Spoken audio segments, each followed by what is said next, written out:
because I know y'all want to get home, but appreciate Mr. Kurt letting me come here. I've been shadowing him. Mr. Bryson, I've got to sit in on some of y'all's classes. Is just excellent.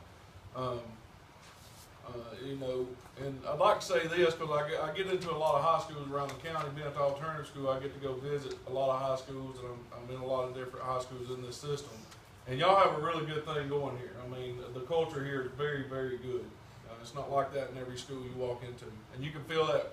If you've been in education long enough, you can walk in a school building within an hour, you can tell, you know, if people are motivated, everything's going, it's a good culture, or not.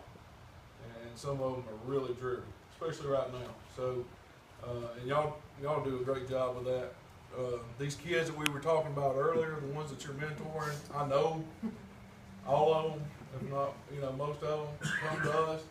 And, you know, I tell people all the time, I teach at the alternative school, and every time I've been trying to get around to the faculty, because this is one of the things I want to do right now is just make people aware of what's going on, where we want to go with the alternative school to help these kids. But when I tell people I work there, they're like, "Oh man, you know that must be terrible." And it's not terrible, but I've always been able to relate with that type of kid. And it's the mentors, you know, the mentor program you have here with the kids. That's important. And these kids need it. Those kids need it that I see every day. They don't have it at home, most of them. And a lot of the kids that we get are good kids. They just messed up one time, and that's good.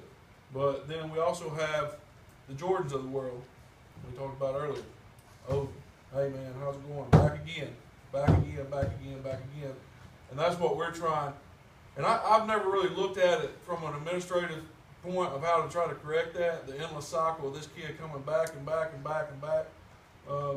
But that's what's got to happen. And that's where the alternative schools got to go. And we've done a lot with their parents, getting their parents involved, trying to, with us at the alternative school, because we felt like that's one good way to get these kids motivated, to get their parents in. We get to see their parents every day because their parents have to bring them.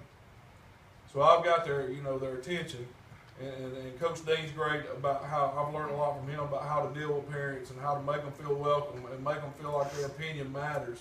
So many times when I started teaching at Logansport for 2 years and I was at Susan Moore for 5, I've been at the alternative school for the past this is my 7th year there.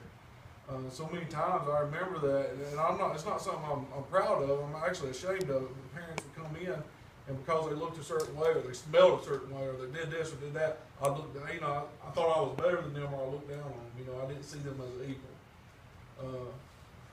They can tell. You know, parents know that. Same way kids.